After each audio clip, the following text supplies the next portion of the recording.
Si j'ai bien compris ta démarche, et ce que tu attends de moi, c'est que bon, tu aimerais que je fasse un petit topo un peu sur la question autochtone ou sur la question des rapports politiques entre la société dominante, mainstream, ou la société settler, comme on dit dans le cours, comme on dit surtout aussi dans le langage du postcolonialisme ou des études postcoloniales, et la population autochtone.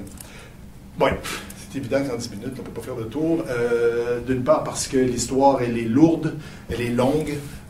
L'histoire de domination, l'histoire d'effacement, de tentative réussie très souvent, d'effacement de l'autre, je dis très souvent, parce que pas toujours, parce que les peuples autochtones quand même sont encore là, sont encore ici, ils n'ont pas été effacés, au contraire, on voit depuis au moins une trentaine, quarantaine d'années, un mouvement de résurgence encore plus important au cours je dirais, des 10 ou 15 dernières années, un mouvement de résurgence autochtone, au point où, par exemple, les peuples autochtones,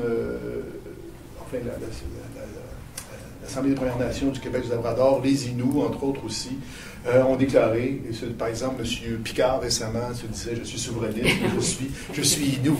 Ça a fait mouiller, excusez l'expression, saliver plutôt les souverainistes qui pensaient qu'il y avait un Inuit de leur part, mais ils leur ont dit « Non, moi je suis Inuit, je ne suis pas un souverainiste québécois ».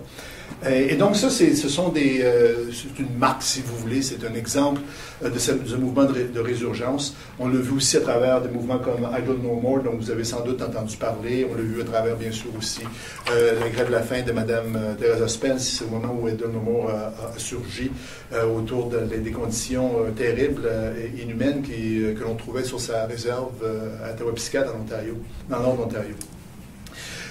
Ce qui est important de voir, et c'est surtout là-dessus que je veux insister aujourd'hui, c'est me poser quelques questions, Karina, dont, entre autres, une remise en question profonde du statut de la société dominante dans un État libéral est-elle possible, à mon avis? Tu me demandes aussi, est-ce que la politique actuelle du gouvernement d'appuyer l'autodétermination, pourvu que celle-ci ne menace pas le statut de la société dominante, cette forme de self-government est-elle une libération réelle? Je vais un peu essayer de plancher sur ces questions-là, parce que je pense que c'est des questions fondamentales. Ce sont des questions fondamentales. Ce sont des questions qui nous amènent au cœur du sujet, c'est-à-dire la nature des rapports entre les peuples autochtones et la société des settlers, si vous voulez, donc la société québécoise, la société canadienne. Le grand problème vient du fait que en ce moment, il y a une espèce d'incompréhension,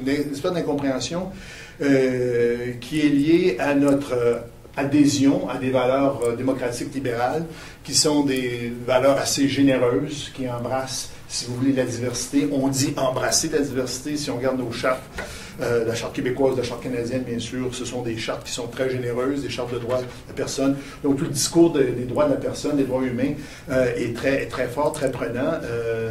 Et en même temps, on se dit, ben, on a un beau discours comme ça, mais d'un autre côté aussi, on a une réalité souvent désastreuse dans plein de communautés. Pas dans toutes les communautés, mais dans beaucoup de communautés.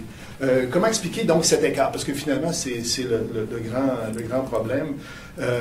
Comment expliquer cet écart continu entre le discours libéral, le discours libéral démocratique et la réalité sur le terrain? Comment expliquer l'écart continu entre une vision qui se veut généreuse, ouverte, inclusive, et bien sûr la réalité sur le terrain, qui en est une où effectivement l'effacement de l'autre est constant, où effectivement les cultures, en dépit du fait, par exemple au Québec, en 1985, on a reconnu les cultures autochtones, on a reconnu les 10 nations autochtones, 10 Premières Nations et les Inuits, et les Inuits, excusez. On a reconnu donc, si vous voulez, 11 peuples autochtones, et donc on reconnaissait aussi, en 1985, ça fait quand même un bail, on reconnaissait aussi leur habilité à pouvoir exister comme culture indépendante, autonome, etc. Et pourtant, à chaque fois que ces manifestations d'autonomie, de désir d'affirmation culturelle se manifestent, s'expriment, à chaque fois, c'est très souvent remis en question par la société dominante. Pourquoi? Et c'est une question qui me hante depuis des années. Je ne suis pas sûr de pouvoir y répondre ou d'y avoir répondu, même dans mes travaux. Mais ce qui qui m'agite un peu, ce qui m'anime, si vous voulez, quand je pense à ça, c'est pas d'utiliser des mots comme colonialisme ou des mots comme racisme. Pour une raison, on peut l'utiliser peut-être dans le contexte de discussions savantes comme ça, parce qu'il il faut nommer les choses.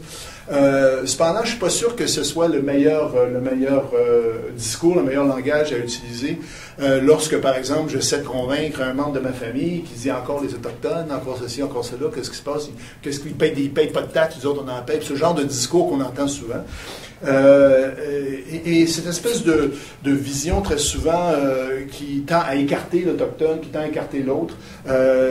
Bon, c'est vrai qu'en soi, en elle-même, on peut dire qu'elle est raciste, on peut dire qu'elle est même colonialiste, mais je ne crois pas que ça aide beaucoup à faire avancer les choses de dire ça.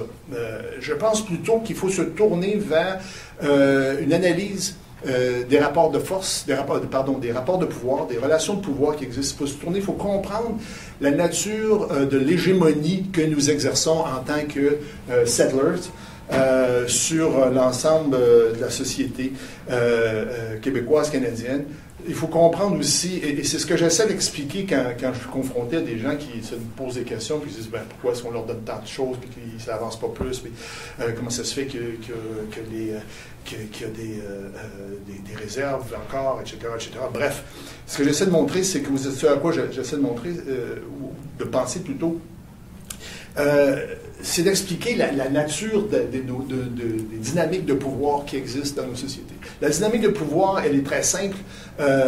Au Québec, au Canada, en Amérique du Nord, c'est la même chose aussi. On pourrait dire aussi c'est la même chose en Amérique du Sud, à certains égards.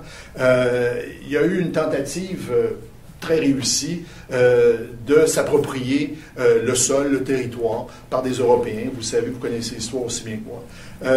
Cette tentative qui, au fur et à mesure où on avançait dans la pensée libérale, où la pensée libérale comment dirais-je, sophistiquée de plus en plus, et qu'il y a eu une sensibilité libérale qui a fait qu'en sorte que ça devenait de moins en moins justifiable et acceptable de mettre... en fait, d'exploiter ou d'effacer ou de faire disparaître d'autres groupes nationaux ou sociaux. On a cherché justement à constamment justifier cette approche, justifier cette pratique. Et on l'a justifié de différentes manières. Et je pense que votre travail en traductologie peut être intéressant parce que parfois, si je comprends bien ce qui se fait un peu en sémiotique en traductologie, on essaie justement de déchiffrer, de décoder la représentation, la façon dont on voit le monde, la façon dont le monde est présenté à d'autres, la façon dont on justifie aussi. Et ce qui est arrivé, je pense que quand on parle quand on veut saisir la nature politique ou de la dynamique politique, c'est une dynamique de justification du pouvoir, je dirais, injustifiable que les Européens se sont arrogés en venant ici. D'abord, le territoire. Première chose, on prend territoire à personne, il n'y a personne ici. Terra nullius, le concept de terra nullius. On n'enlève rien à personne, il n'y a personne ici. Hein? Et c'est en passant, c'est un concept qui jusqu'à pas tellement longtemps, était même utilisé dans notre jurisprudence. C'est pas grave, on leur prenait rien, il n'y avait personne. Alors que c'est tout à fait faux, il y avait des gens qui demandaient rien à personne, qui vivaient leur petite vie, et puis qui finalement, on a eu tendance à écarter. On a voulu les écarter simplement parce que, entre autres, et ça, quand je parle d'hégémonie puis de rapport de pouvoir, il faut pour moi, lier ça à la réalité économique, du désir d'appropriation territoriale, du désir d'appropriation, de développement aussi des potentialités en termes de ressources, minières, forestières, etc. Puis ça ne remonte pas juste aujourd'hui, ça remonte assez longtemps. Et donc, l'Autochtone était dans le chemin, si je puis dire. L'Autochtone était un obstacle, un empêcheur de tourner en rond. Et ce qu'on a fait, c'est que graduellement, avec l'histoire, au début, c'était pas si mal. L'Autochtone, on le voyait comme une nation, c'est-à-dire qu'il y avait des nations autochtones. On a même, pendant longtemps, pendant à peu près 200 ans après Cartier et Colomb et tous ces gens, jusqu'au 18e siècle, en fait, début 18e siècle, on voyait l'Autochtone comme un égal, c'est-à-dire comme une autre nation, comme quelqu'un avec qui on peut faire des traités, on peut faire du commerce, des trucs comme ça.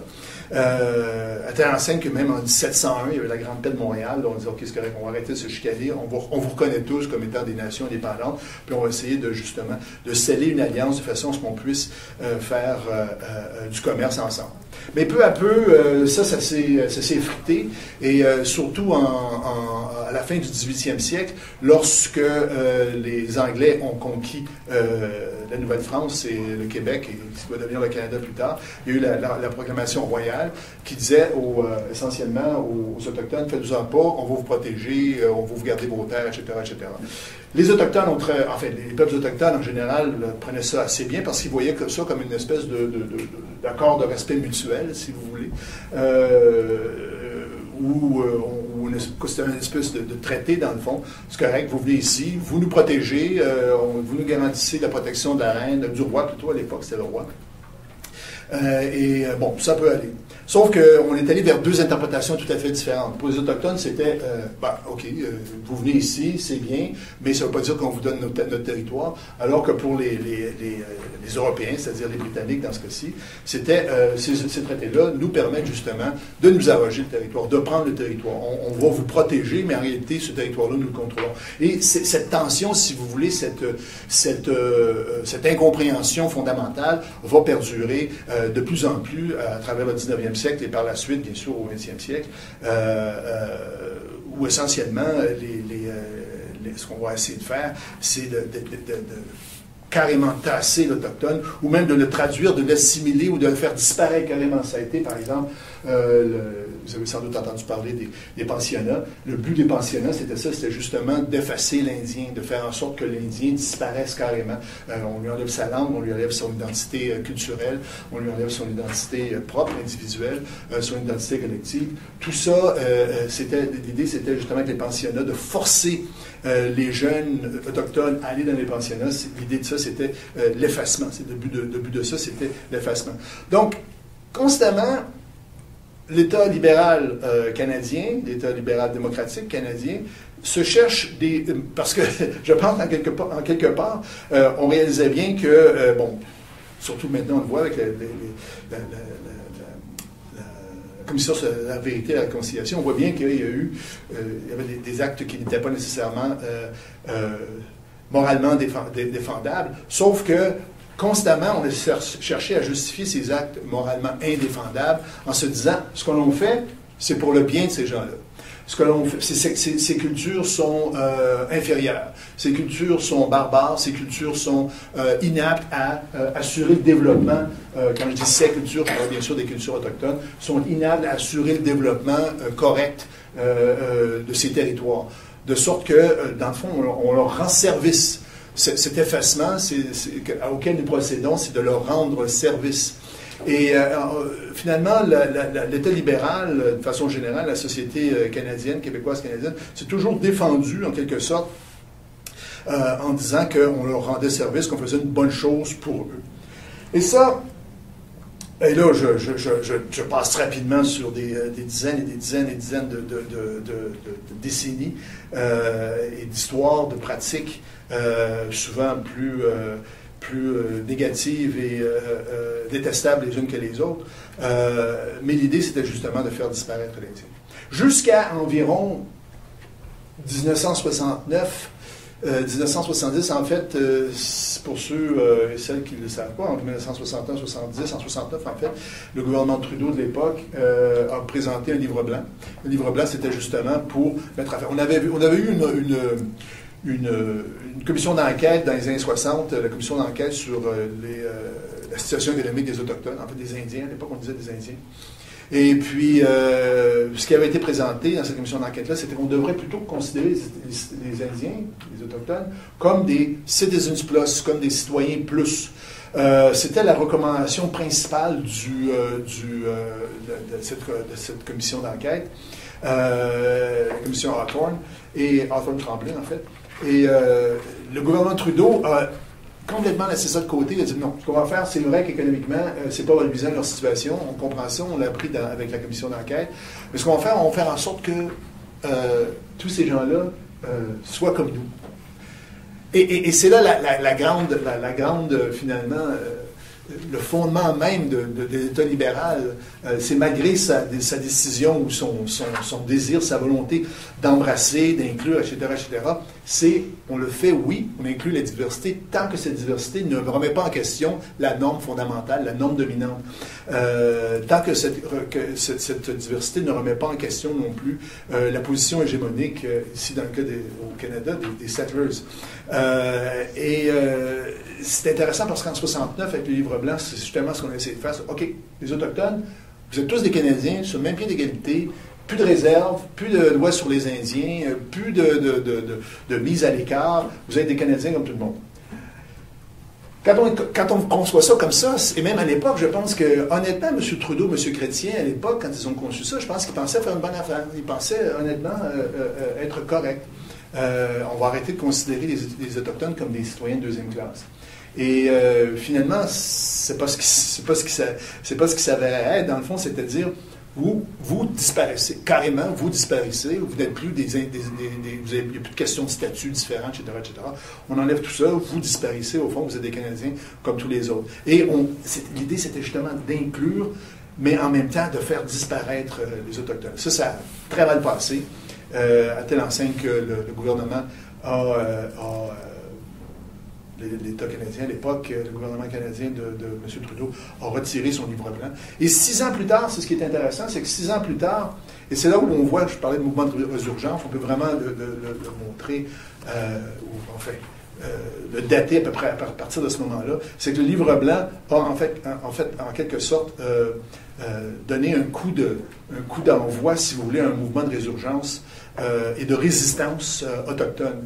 À l'époque, les Autochtones avaient dit non, ça c'est inadmissible parce que vous allez nous faire disparaître. Même si on faisait disparaître, on abolissait une loi inique finalement qui existe encore aujourd'hui, la loi sur les Indiens. Même si on la faisait disparaître, pour eux c'était pas ça parce qu'on leur enlevait leur identité. Et c'est là l'effet pervers de la loi sur les Indiens, c'est que ça leur permettait aussi les réserves aussi leur permettaient de se maintenir dans leur identité, dans leur culture. Mais là, en faisant disparaître tout ça, on les faisait disparaître, il n'y avait plus vraiment de revendications qui puissent vraiment tenir la route, puisqu'ils étaient des Canadiens comme tout le monde. Ils auraient été des Canadiens comme tout le monde. Alors ça, il y a eu un mouvement de résistance contre ça, et ça s'est manifesté, par exemple, au Québec, entre autres, par la résistance des Cris, du peuple Cri de la baie James, qui à l'époque avait résisté, ou en fait s'était opposé au développement hydroélectrique que le gouvernement de Robert Bourassa voulait entamer, voulait développer, mettre de l'avant plutôt dans le nord, sur le territoire en Jamésie, sur le territoire de la baie James, où les Autochtones, les Cris vivaient, ils vivent encore d'ailleurs, et c'est ce qui va donner lieu à l'accord de la baie James en 1975, parce qu'ils ont été en cours, là, il y a eu l'accord Malouf, pas l'accord, mais la décision Malouf, qui a dit non, vous ne pouvez pas, il faut que vous négociez avec, qui dit au gouvernement québécois, vous devez négocier avec les Cris pour faire une entente si vous voulez aller sur leur territoire. Je parle de ça parce que ce qui était intéressant de voir, c'est qu'en 1969, on voulait faire disparaître les Autochtones. 6 ans plus tard, finalement, on dit, OK, on réécoute leur voix, parce que finalement, l'accord de 75, la baie James, la Convention de la baie James, c'est les Autochtones se sont assis, les Cris se sont assis à la table avec les gouvernements canadiens et québécois, donc on les écoutait comme ils redevenaient des interlocuteurs valables, des interlocuteurs que l'on devait écouter et à qui on devait parler. Et c'est ça qui est intéressant dans ces développements après les années 70, les années 80. Et on va voir un mouvement, c'est pas juste au Québec, mais c'est à travers tout le Canada. Sauf que, en dépit du fait que, bien sûr, les Autochtones aient fait des gains assez importants, je pense que l'accord de la baie James en est un. Il va y avoir d'autres accords, l'accord Nisga'a en Colombie-Britannique, création du Nunavut, différentes décisions de la Cour suprême du Canada qui, en fait, sont des gains véritables pour les Autochtones. Il reste que, et je pense que c'est là l'enjeu fondamental, c'est que tant que ça se passe à l'intérieur des normes, des paramètres institués par l'État canadien, des paramètres historiques aussi institués par l'État canadien, ça va. On s'entend, oui. On vous écoute. Mais dès que, et je pense que c'est ce qu'on va voir dans les prochaines années de plus en plus, Je pense qu'I Don't Know More, aussi le mouvement de femmes, des femmes autochtones qui sont en train de se décider dans la foulée bien sûr, des meurtres et des assassinats et des abus, des violences qui ont été faites aux femmes autochtones depuis 30 ans. Ça aussi nous amène vers un nouveau discours. Je ne sais pas ce que ça va donner. C'est trop tôt encore pour dire ce que ça va donner. I Don't Know More fait partie de cette mouvance-là. Trop tôt encore pour dire ce que ça va donner. Ce dont j'ai peur, et quand tu me demandes, est-ce que une remise en question profonde du statut de la société dominante dans un État libéral est possible, à mon avis, je pense que ça demanderait beaucoup de soul-searching, comme on dit en anglais, et de la part de la société settler, de la société et de l'État canadien. Et je ne pense pas que nous en sommes là. Nous en sommes très loin, en fait, parce que, et on l'a vu au cours des dernières années, à chaque fois que les Autochtones font un pas en avant ou sont prêts à faire un gain ou font un gain réel, c'est souvent remis en question. On l'a vu par exemple en 2003, 2004, 2002, 2003, 2004, lorsqu'il y a eu par exemple sur la Côte-Nord un accord avec les Inuits, la fameuse approche commune. Il y a eu un mouvement de résistance et d'opposition assez important qui venait des populations non autochtones. Et très souvent, ce qu'on disait dans ça, c'est que les Autochtones, les Inuits vont avoir trop de pouvoir, ou ils vont avoir des avantages économiques que nous n'avons pas, alors que les communautés autochtones, les Inuits, les communautés Inuits dans ces coins-là, ce sont des communautés où, en général, le taux de chômage est très élevé, où il y a des gros taux de dysfonction, des taux de dysfonction sociétale assez importants aussi. Et puis, dans le fond, on n'enlève rien. C'est faux que les Inuits enlèvent quelque chose aux populations locales. Ça s'est vu aussi dans le cas de Burn Church au Nouveau-Brunswick, lorsque, après l'arrêt Marshall, la Cour suprême a dit oui, vous avez le droit, dans ce coin-là, c'était le Mi'kmaq. Au Mi'kmaq, vous avez le droit de pêcher, au Malécite aussi, vous avez le droit de pêcher, pas de problème, allez-y. Mais les communautés environnantes, non autochtones environnantes, se sont opposées parce qu'ils disaient les Autochtones. Parce qu'en vertu de l'arrêt Marshall, ils pouvaient pêcher quand ils voulaient, la pêche au homard. Alors que les pêcheurs non autochtones, eux, ils sont soumis à des réglementations assez importantes, assez contraignantes aussi. Tu ne peux pas pêcher n'importe quand. Puis là, vous allez nous prendre tous nos homards. Puis, bref, on sentait que, et c'est pour ça que je reviens à mon argument économique, dès qu'on a l'impression que l'Autochtone se trouve en situation possible de pouvoir ou de contre-hégémonie, ou de présenter un contre-discours qui pourrait être menaçant, il y a toujours un mouvement de recul de la part de la société non autochtone, de l'État aussi parfois, en fait pas parfois, souvent, de l'État, parce que, juste pour vous donner un exemple, je reviens à mon exemple de l'approche commune, il y a eu un accord de principe qui a été négocié, qui a été signé en 2004. On est en 2015, on va être en 2016 bientôt, c'est en avril 2004, donc dans 4 mois, 5 mois, ça va faire 12 ans. Et en général, après un accord de principe, tu vas tout de suite à l'accord final dans les 1 an, 1 an et demi, 2 ans gros maximum. Et alors, on n'a toujours pas d'accord de final. Et même ce qu'on devait donner, ce que les gouvernements avaient consenti dans l'accord de principe, il y a des reculs en ce moment. Le gouvernement fédéral recule sur plein de choses, comme entre autres la reconnaissance du droit autochtone, du titre aborigène et du droit sur le territoire. Donc, il y a des reculs constants.